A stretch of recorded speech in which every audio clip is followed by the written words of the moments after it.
Some social issues of the Meiji period. First of all, religion. In 1873, the ban on Christianity was lifted by the Meiji regime. For the first time since 1639, Christianity is allowed again in Japan. So many, many missionaries and teachers came to Japan from the US and Europe to teach Christianity and spread its word among the people.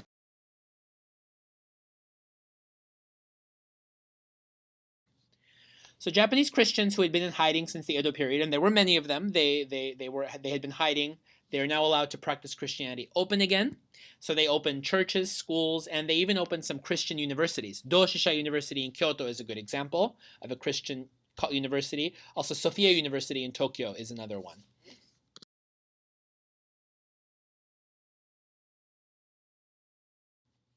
There was not, however, a lot of conversion to Christianity. Okay, and even though it was free and people were spreading it more than ever before, it just was not successful in Japan. And many Japanese at that particular time, they were not able to combine their devotion to the country, to the emperor, with their love for God and Jesus Christ. Okay, it just didn't mesh. You cannot say that you believe in Jesus and then also believe that the emperor is a god. It was not possible to mix these two. And many, many Japanese Christians did struggle with this because they did have great respect for the emperor. They did believe he had divine powers, but it went against their teachings in Christianity. Okay? And so that's why Christian missionaries were not as successful as converting many people to Christianity, like in Korea, which at the same time there was a lot of very, very successful missionary work going on in Korea. But because many Japanese were taught from a young age that the emperor is divine, Japan is a holy land, it just wasn't possible for them to have those feelings and still be Christian.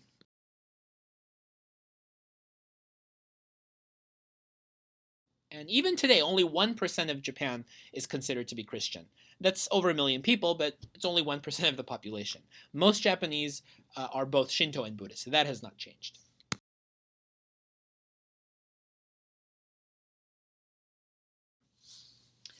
So by 1890, which is where we're leaving off, the Meiji period is not done yet, but we're kind of finishing up there with the Meiji period. Japan is a totally different country. Okay, with all these Westernizing reforms, whether it's the way people dressed, a constitution, political parties, political assemblies, steamships, telegraphs, everything from all these different perspectives, the country has changed in just 20 years. The transformation is remarkable. If you were in Tokyo in 1890 and you took a time travel and you went back to 1868 even, you wouldn't recognize anything. Everything had changed, and so it's a completely modernized, westernized country.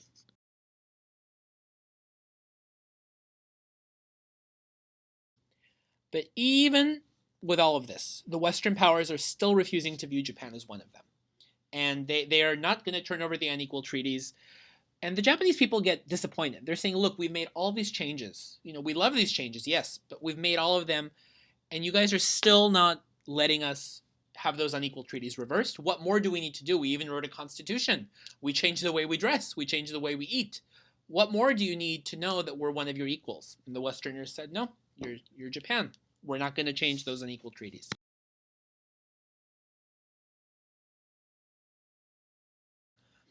So by the late 1880s and early 1890s, a lot of Japanese become frustrated with Westernization. Okay, they felt angry because they had come so far in 20 years, they'd made so many changes, but they're still looked down by the Western powers.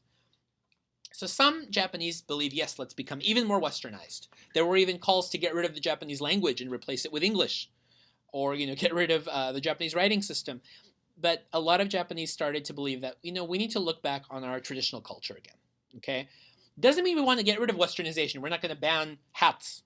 Okay, but at the same time, yeah, we're going to have all these nice Western things, but let's start to gradually remember what made us great in the first place. Let's go back to our traditional culture and ideals and include that a little bit more in our lives.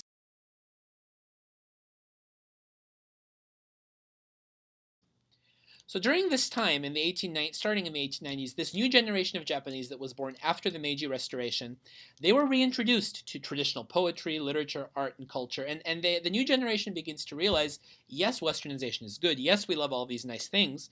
But at the same time, we need to take pride in our culture, and we need to be nationalistic again, so that we know what cultural treasures we have to offer to the rest of the world, not just accepting what they give us, but also giving something back that represents our own native culture.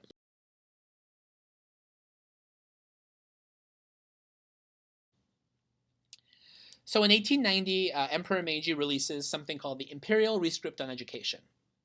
And if you were a Japanese student in elementary school between 1890 and 1945, you had to memorize this rescript. It basically stated that every Japanese person has to devote their lives to the state, the Empire of Japan, and to its leader, the Divine Emperor, who was referred to be a god in this document, a kami.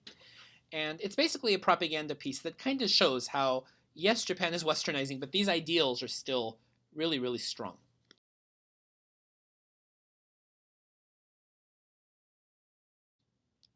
This is a picture of the royal family, okay, and you can see that the kids are wearing traditional dress, but the emperor, his wife, and his older children are all wearing Western garb.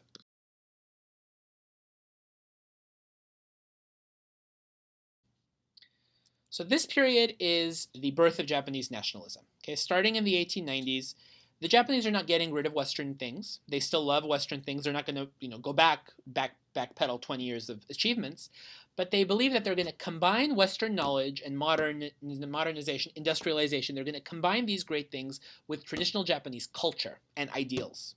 Honor, discipline, dying for your country, dying for your divine emperor. They just take the best of both worlds. They take their Japanese traditional beliefs and combine them with Western technology.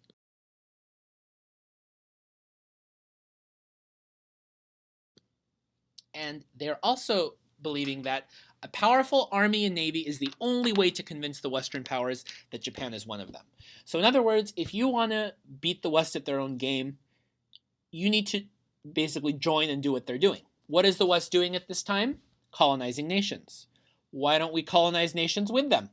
If we show them that we're strong and we can beat other countries who are weaker than us, maybe they'll be friends with us. It's like a bully at school.